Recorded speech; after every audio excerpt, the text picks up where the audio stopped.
wọ́n ní ọdọọdún là rórógbó ọdọọdún là ráwùsà ọdún ìjọ ká má rí mo rà. nǹkan ayọ̀ ló ń ṣẹlẹ̀ nílùú Ìdọ̀wá ní àyá ìní. A ti mọ̀ pé nílẹ̀ Ìjẹ̀bú ọdún Iléyá àti Ojúde Ọba a kì í fi ṣeré, àṣà àti ìṣe wa ni. So a sì dúpẹ́ pé ojú pé ẹsẹ̀ pèlé láti ṣe ọdún Ojúde Ọba ti Iléyá ọdún yìí. Ọlọ́run jẹ́ ká ṣọ̀pọ̀ ẹ̀ láyé. Ìdí yẹn lọ fi rí wa tẹ́sẹ̀ fi pé tójú fi pé so sí àgbàlá kábíyèsí lẹ́ni láti ṣayẹyẹ Ojúde Ọba 2026. Ohun àjogúnbá ní ọ̀rọ̀ Ojúde Ọba àti ohun ìṣẹ̀ǹbáyé ó pẹ́ tí a ti ń ṣe Ojúde Ọba, ṣùgbọ́n àǹfààní pàtàkì tó rọ̀ mọ́ Ojúde Ọba pàtàkì jùlọ ni pé ó máa ń jẹ́ kí àwọn ọmọ láti ìlú òkèèrè láti àsùnmọ́ kí gbogbo wọn padà wálé láti wá parapọ̀ kájọ finúkonú ká foríkorí láti wòye pé ìgbésẹ̀ wo la lè gbé kí ìlọsíwájú kó tún tẹ̀ bá ìlú wa.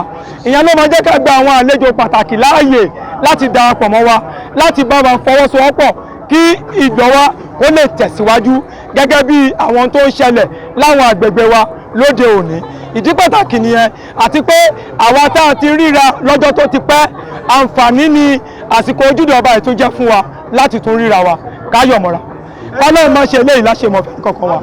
Wọ́n ní ọdọọdún là rórógbó ọdọọdún là ráwùsà ọdún ìjọ ká má rí mo rà lórí àtẹ. Ohun ọ̀tún kì í wọ́n nílùú òyìnbó, ohun ọ̀tún kò lè wọ́n nílùú Ìdọ̀wá, nítorí pé eléyìí tá a ṣe lọ́dún tó kọjá kì í ṣe bí ìlà ti ṣe a ṣe níbi ibi mọ́ńbóló tó wà ń bẹ̀ yẹn, ṣùgbọ́n lọ́dún yìí ẹ rí i pé ó ti gbẹ̀gẹ̀ jígẹ̀ ara òun là ń dá àní dáràn lù Ìdọ̀wá. Lágbára Ọlọ́run lọ́dún tó ń bọ̀ ojú máa tún pé ẹsẹ̀ àtúnpèlé á tún gba yìí jù báyìí lọ. Nítorí ìdí èyí à ń bẹ lóhùn fún ọba wa Aláìlúwà wípé Ọlọ́run jẹ́ kárí wọn pẹ́pẹ́ kọ́ rùwà gbó kọ́ rùwà tọ́ kọ́ má rùwà dànù.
kábíyèsí ẹ̀yà agbẹ́yàjò òkùnrin ogun àtọ́fiṣẹ́ igun rán àdàgbà mátẹ̀pá àdàgbà mápìnyìnkì ọlọ́run tó ń jẹ́ èmi ni adúpẹ́ àyìnlógo. mo ṣe gba gbogbo ládéládé tí wà níbí lónìí sí kábíyèsí wa ọba barrister Sikiru tí mo fi tọ̀wọ̀tọ̀wọ̀ tòǹdótòǹdó ti dọ̀wá dárúkọ yín adé gbàgbé Okuribido, the Dagburewe of Dagburewe of Idowa Kingdom, the Dagburewe of Idowa Kingdom. Kábíyèsí mo kí yín sà, kájẹpẹ́kọ́ lórí kí bàtà kò pẹ́ lẹ́sẹ̀, kẹ́sì ọba kò jẹ́ kò pẹ́, kẹ́bí bá ti ṣe kẹ̀rọ náà gbogbo. Nígbà àsìkò tí yín nínú Ìdọ̀wá, kí eku kó ké bí eku, kí ẹyẹ kó ké bí ẹyẹ, kí àwọn ọmọ ènìyàn kí ọwọ́ fọ́. Beside every successful man, there is a woman. Olórí mo kí yín o, kẹgbẹ́ fún mi máa yá mi yá rere, kẹjọ́, kẹ má kọjú kú, kẹ má kọ nílé wéréwé.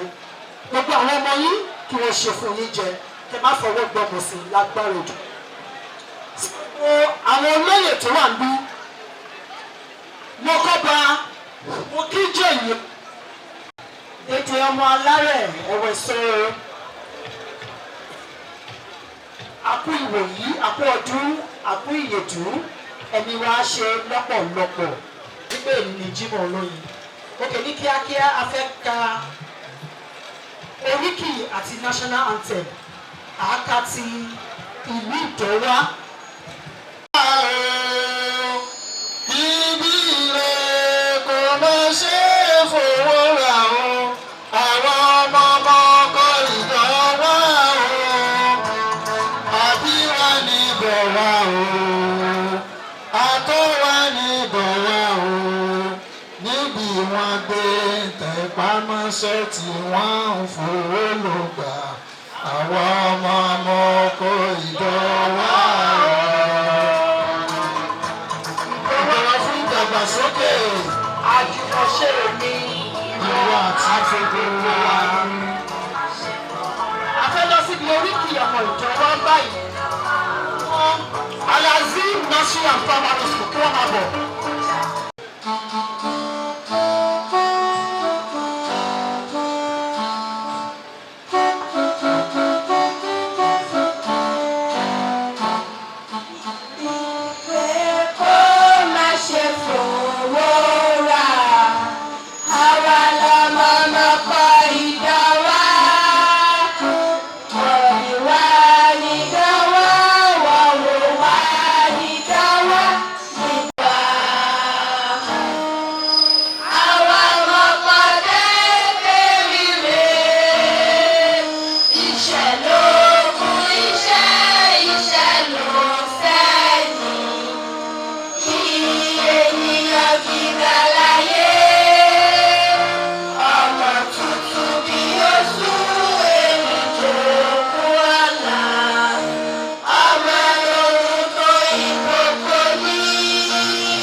Ojude Oba is a sacred annual meeting point for indigenes at home and abroad.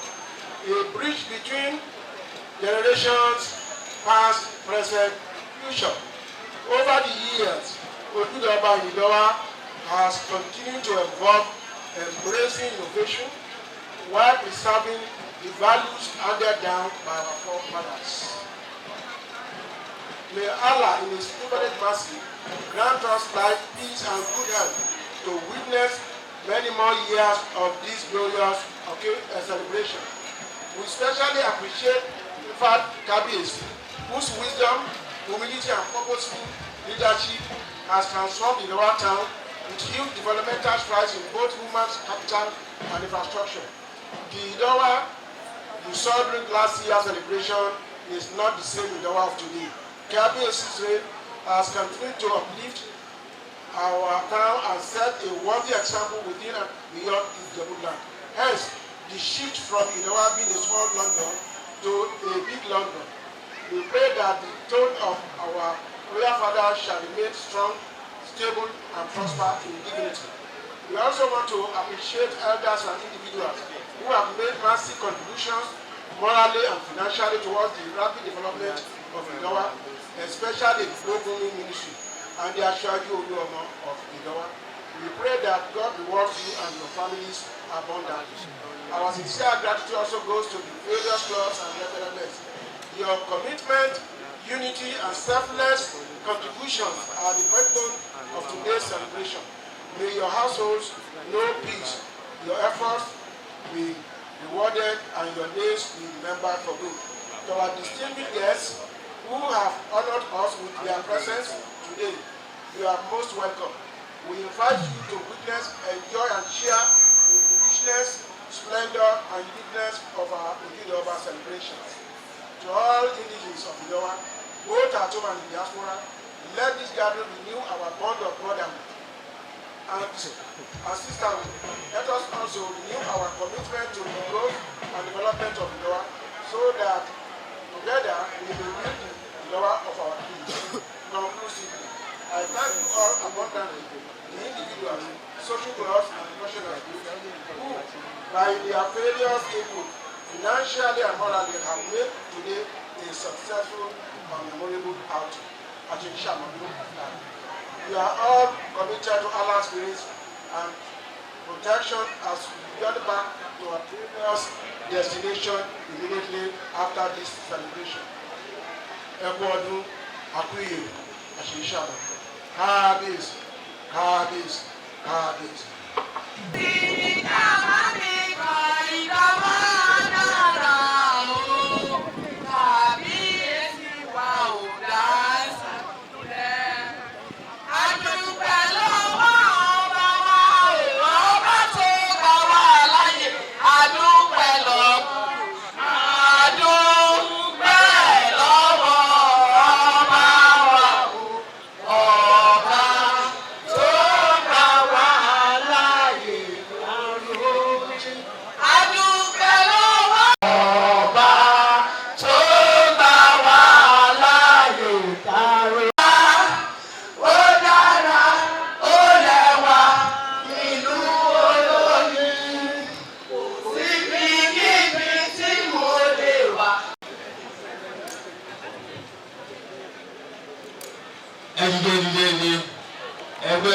Thank you very much.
present Ìyálóde gbogbo àwọn officers wa a present portrait fún àwọn beloved kábíyèsí wa. Is it not handsome? Yeah, handsome, sir. Is it not beautiful? It's beautiful. Ó lẹ́wà bí kò lẹ́wà? Ó lẹ́wà. Ẹ kọ́lọ́yẹ.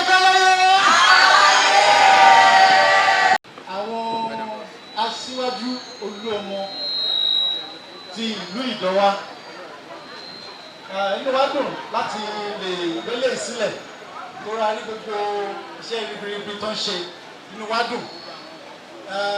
London tá expect ó ti dé báyìí. Àdúgbò ẹ̀kọ́. Àdúgbò lọ́wọ́ wọn, àdúgbò lọ́wọ́ kábíyèsí wa. adúpẹ́ lọ́wọ́ àwọn yèyé, adúpẹ́ lọ́wọ́ àwọn olórí, adúpẹ́ lọ́wọ́ àwọn imam, àwọn chiefs, gbogbo àwọn clubs, ẹgbẹ́ tó cooperate. When it down, this looks very beautiful. I will take photographs with it, and I can assure you that Oluomo is also. We are still expecting him, but his entourage are already here, and the man that will be representing him before he comes is Aderito. Is with us. He's going to be representing. You see the photographs, and he will give him a full report.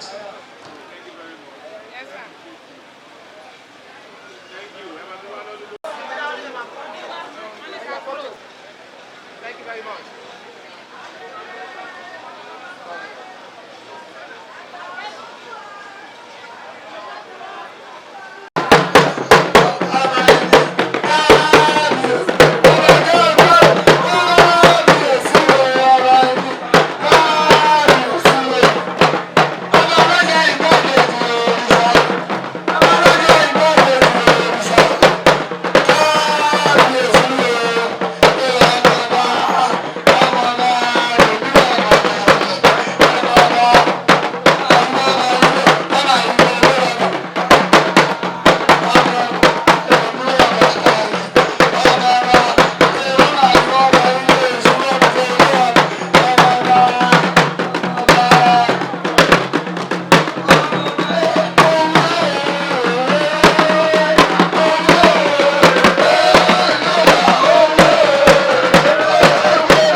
Aso Oke o, ibi tẹ́ ti rí tajé ṣe ọmọ aráyé ò ní mọ́bẹ̀ o.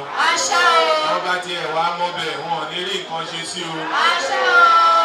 Gbogbo àpò aṣọ yín ló máa dọ̀tí o. bá tọ́ wọn bá pò wọn a máa ro ohun jáde o. Àwọn jèrè àwọn ọmọ wọn o. Àwọn aṣẹ wọn jẹ o. Kẹ́kẹ́ máa wọ wọ́n jẹ o. Wọ́n àrùn ṣe máa rí o. Ọdún ọdún yìí wà. Ojú agbẹ́sẹ̀ àpèlé o. Wọ́lá láwọ́lá. Wọ́lá kò wá ta. Thank you very much.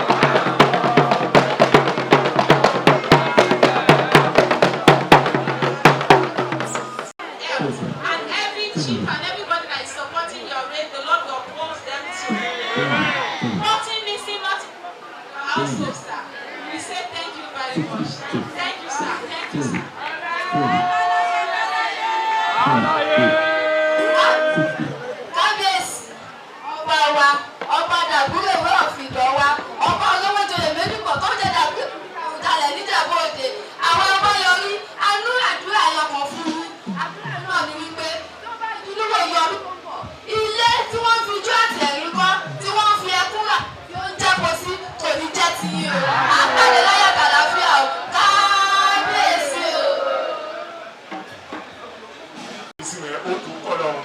Àwa dúró nídúró ọmọ ẹ̀rẹ̀ dúró nídúró ìbá ọlọ́wọ́ àtẹ̀ká náà sí pẹ̀ ìpẹ́ a máa rí rẹ̀ bá ìjọ a máa bí tó ayọ̀ a máa bá yọ̀ lọ́dẹ̀ lágbá ọlọ́run àti rí rẹ̀ bẹ́ẹ̀ ni tí ń tó a ní rí rẹ̀ bá ní lágbá ọlọ́run ikú òjijì ènìyàn tó rẹ̀ ènìyàn tó ọmọ ènìyàn tí ìyàwó ọlọ́ àbísí ní dákìlá mẹ́rin lọ sí. Thank you very much.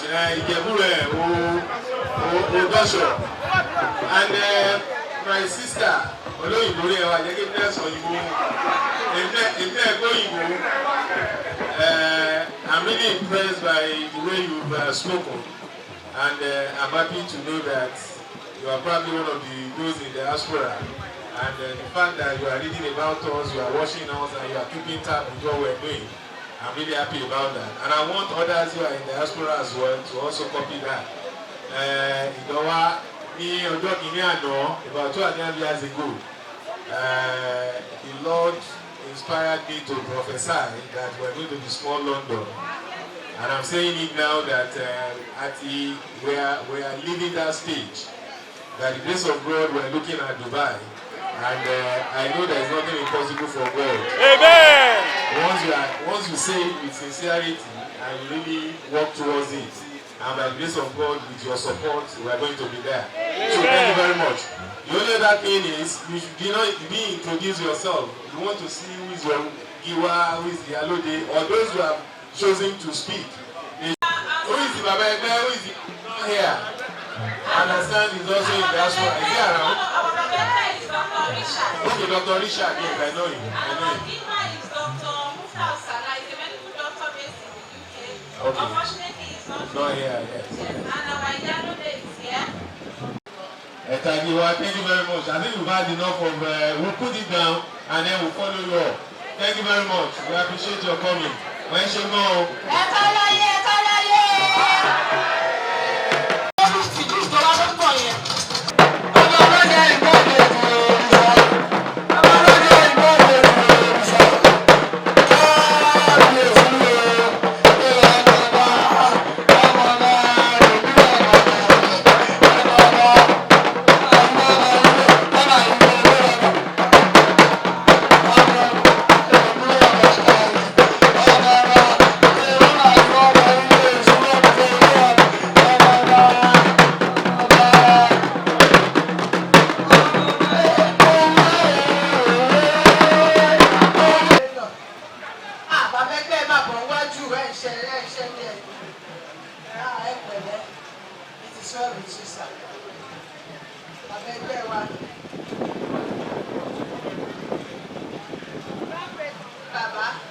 Bàbá ẹgbẹ́ wa ni àwọn ni wọ́n dúró yìí, Sikiru àbí àwọn grand patron nìyẹn.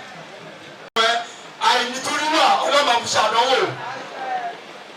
Akẹ́nàmọ́gbò yẹn jẹ́ ẹ̀rọ ọdún láyé, wọ́n á pẹ̀lú olúwa, wọ́n á pẹ̀lú ráṣẹ̀. Agamashema Wendy, never do my when you for you, when you for Tita, Atama to know the Samajo Paradane. Never know, I saw a boy, you know, you call your Kodja, Yamasha Cabesi, then about the old ransom, national law. They don't want to know, it's on your magic Benani, only Janico for Benani. Never to marry, ever the wife of Akaro.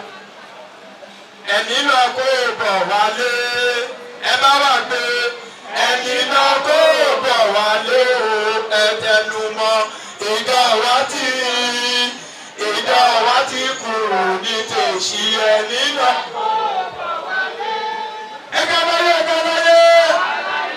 Abesi wa pereni. Abesi wa.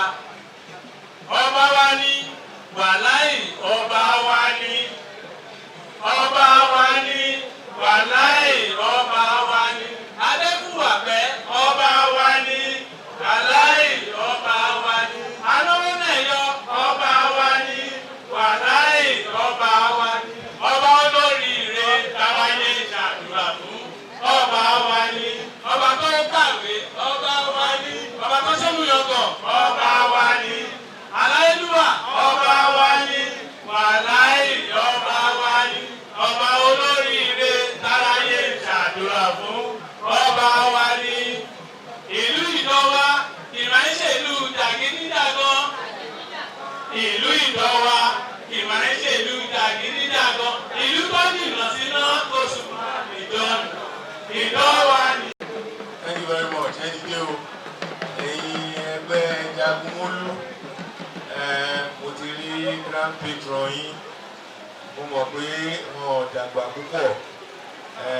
Gbogbo yín, nígbà tẹ́ bá dé stage tẹ́ bá dé age tí grand patron yín dé, a ṣe máa bẹ̀rẹ̀ sí ní ka 1, 2, 3 fún gbogbo yín. Grand patron náà dẹ̀ rí, he's just a very young man. Wọ́n á túbọ̀ dàgbà. Wọ́n á dògbò, wọ́n á fọ́ pé wọ́n á bẹ̀rẹ̀ kìjọ́bì. Ẹgbẹ́ yìí iwájú lẹ́ máa lọ. Aṣọ wọn yẹn láìkí rẹ̀ kẹ́kẹ̀dẹ̀ pọ̀ pákàn ọ̀ṣẹ́ Dagburewe.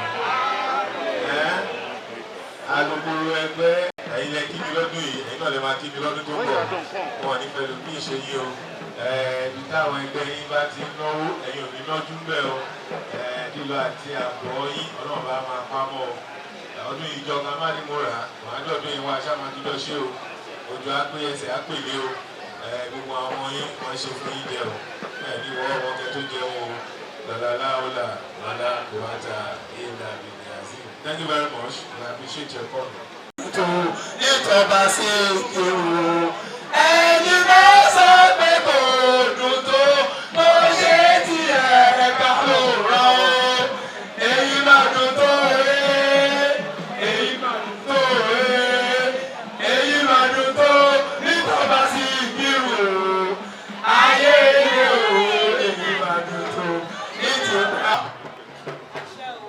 a fẹ́ fi àsìkò yìí ṣe àfihàn àwọn tí wọ́n jẹ́ adarí ẹgbẹ́ wa bọ́bàbúà ti ìlú Ìdọ̀wà.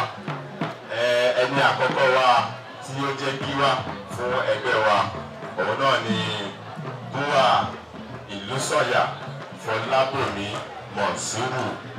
Kábíyèsí o, kábíyèsí o. Lábẹ́ bẹ́ẹ̀ ẹni tí ó jẹ́ ìyálóde ẹgbẹ́ àwọn náà ni arábìnrin Búà Ọlákúnmi Fọlákẹ́mi Àbújáde Rashidat ọmọ aláṣọ. Kábíyèsí o. Lábẹ́ bẹ́ẹ̀ ọ̀tún gíwá èyí tí ó jẹ́ Búà Abdulateef Adébáyọ̀ Adébámbọ̀ ọmọ Kakanfò Ìdọ̀wà. Kábíyèsí. Lábẹ́ bẹ́ẹ̀ àtún ní akọ̀wé ẹgbẹ́ wa òun náà ni arábìnrin Búà Ògúnkọ̀yà Yétúndé Endurance.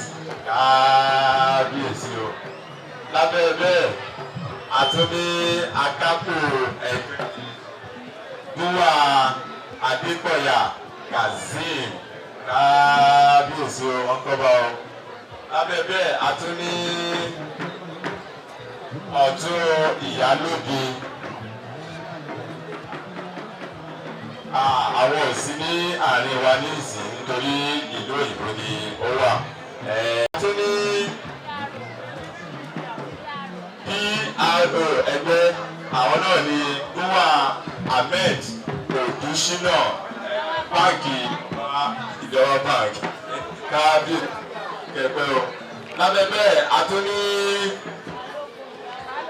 balógun ẹgbẹ́ wa òun náà ni Gúwà ọ̀nàrẹ́bù Adéwálé tí mò ń jẹ́ ọmọ kábíyèsí ọmọ káàkànfò ọmọ babaládé gbogbo ti ìlú Ìdọ́wà kábíyèsí o alọ́dẹ kí ẹgbẹ́ fún wa o. Èyí ni àwọn oyè tí a ti dé tí a fi darí ẹgbẹ́ yìí gbogbo yìí. Bó ṣe fi yín hàn yìí gbogbo ojú tó wò yìí wọ́n bá wò yín sí dáadáa ojú wọn àtúbọ̀ máa rí lẹ̀ dáadáa ṣùgbọ́n ọkọ̀ bá wò wọ́n ẹni tí kọ̀rọ̀kọ̀rọ̀ ojú yẹn ọlọ́run bá fẹ́ ní ṣègbè o èrè ìtọ́ ẹ̀ ìwọ ara rọ̀ mọ́ náà tó ti fi yín hàn sí ṣíṣẹ́ ìjì gbogbo àwọn orúkọ tó dárúkọ yẹn èyí ṣe àwọn orúkọ nìkan máa mú pépà gbogbo ayẹlẹ̀ ń lè ẹni tó fi yín hàn fúnra rẹ̀ owó ìlú ẹni wà náà rẹ̀ ọ̀nàrẹ́bù ni ó dẹ̀ ti sọ mí fún orí number 1 citizen ló yá. wà á pẹ́ o wà á pẹ́ ẹ̀yìn wà á pẹ́ ẹ̀yìn wà á pẹ́ ọmọ rẹ̀ bàbá wa wà á pẹ́ bàbá wa wà á pẹ́ Dagburewe wà á pẹ́ o wà á pẹ́ ẹ̀yìn wà á pẹ́ ẹ̀yìn wà á pẹ́ ọmọ rẹ̀ Dagburewe wà á pẹ́ Dagburewe wà á pẹ́ Okuribido wà á pẹ́ o wà á pẹ́ láyé wà á pẹ́ ẹ̀yìn wà á pẹ́ ẹ̀yìn wà á pẹ́ ọmọ rẹ̀ Dagburewe wà á pẹ́. Ọ̀kàlàyé ọ̀kàlàyé. Àlàyé. Ọ̀kàlàyé ọ̀kàlàyé. After truth. Let's start sharing our Yagilegbo Chief Mrs. Idowa Ogun Alaba wọ́n wà ní ìlú Ijebu aṣojú wọn wà ní Chief Mrs. ọjọ́ ìgbọ̀n ìyálómìnira Chief Mrs. Ọláyínká Alaba. Ẹ̀kàlàyé ẹ̀kàlàyé. Ẹ̀kàlàyé ẹ̀kàlàyé. Ojú kábíyèsí o. Àyà pẹ̀lú ìsà. Ẹ̀sà. Bàtà ẹlẹ́sẹ̀. Àbúrò mi. Fáìbà ọmọ mi àlàkà. Ó jẹ́ ìyálóde aṣíwájú àrọ́bá yìí. Akínyẹ̀kẹ́. Ìyálóde wọn. Ó lè sọ fún mi pé tó bá ti pẹ́ ní àti ìlera ìlú àwọn ìpínlẹ̀ orúkọ tèmi ni Yáàfin Ọláyínká Alaba tí èmi náà jẹ́ balógun bàbá yìí ìjọba bó ṣe ṣe Ìjẹ̀bú Òde jẹ́ pàtẹ́jẹ́ arọ́bàyọ̀ olórí olórí ti Ìjẹ̀bú Òde wọ́n mú bọ̀ láti lọ sí Ìjẹ̀bú Òde tó ti sọ fún mi pé ìlú ìlú lè fẹ́ máa ṣe ọdún ìkan tẹ bá ṣiṣẹ́ lọ́wọ́ ní máa fún un tó bá jáde ní ọdún méjì Ìjẹ̀bú Òde ẹni ọdún méjì Ìdọ̀wà bàbá ìjájọ kan.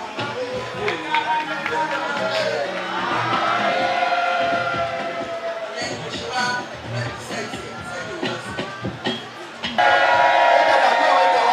Ó dá ọjà lẹ̀ Ìjẹ̀bú Òde ọmọ wa tuntun bí oṣù ọmọ jàdí àràbá yóò kà á. Orúkọ tèmi rí Ahmed Haruna èmi rí ìdíwọ́ ẹgbẹ́ ọba fẹ́yẹ.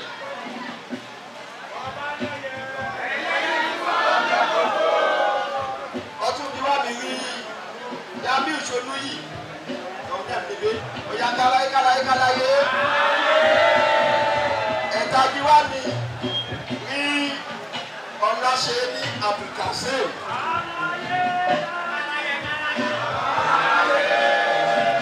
ìyálóde ẹni náà nílé arábìnrin ẹ̀yà fi Fọláṣadé Adédúkẹ̀ gẹ́gẹ́ wà náà ní ìlú Kábíyèsí.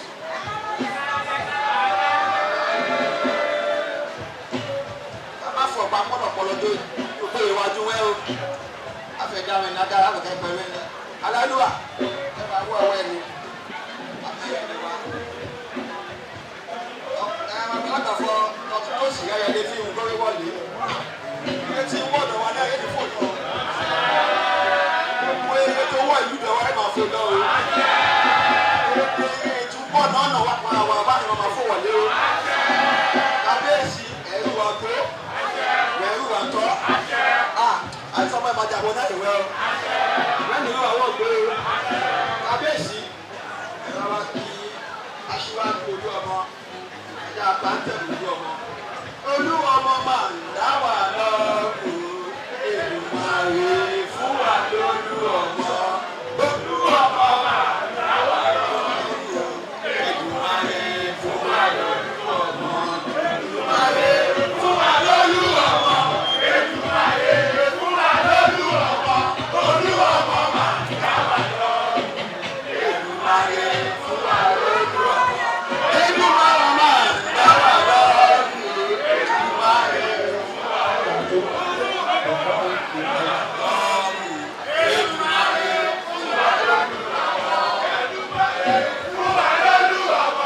Èdùmàrè fún wa lólu ọmọ. Èdùmàrè fún wa lólu ọmọ. Olú ọmọ máa ń dá wà lọ́rùn. Èdùmàrè fún wa lólu ọmọ. Olú ọmọ máa ń dá wà lọ́rùn. Èdùmàrè ló ti fún wa lólu ọmọ.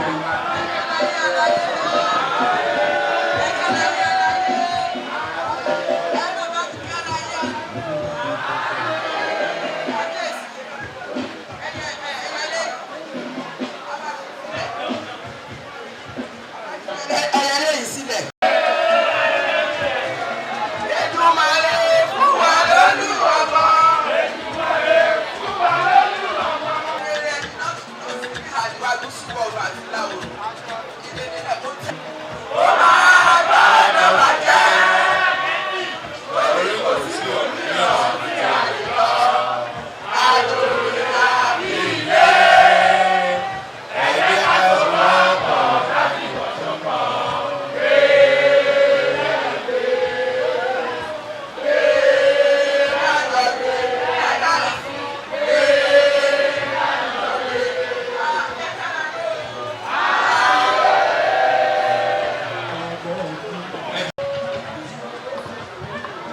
Owó Gambia bí mọ̀mí kọ́ náà owó Gambia ṣe rí fún mi.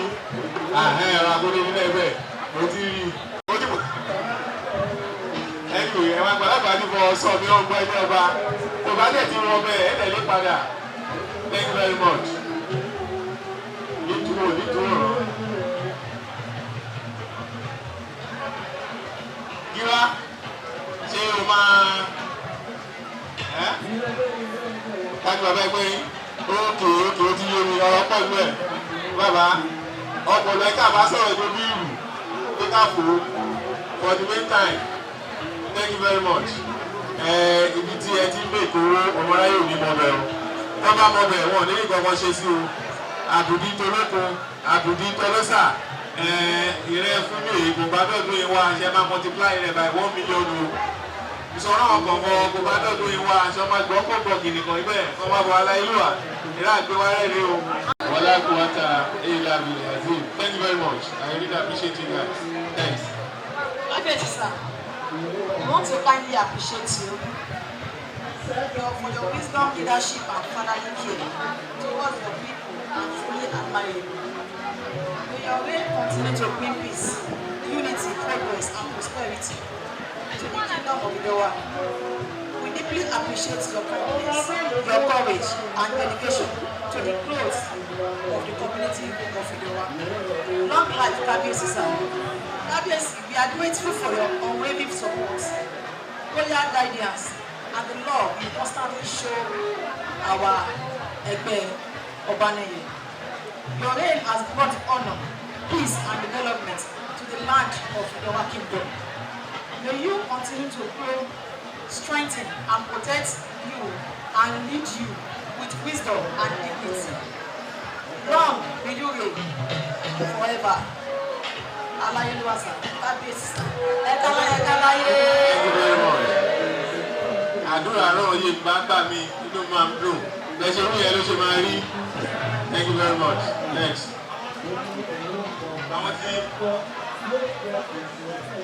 Yes, sir. Okay. We have met and you meet me. Don't worry, I'm still on it. Thank you very much. Thanks. Thank you.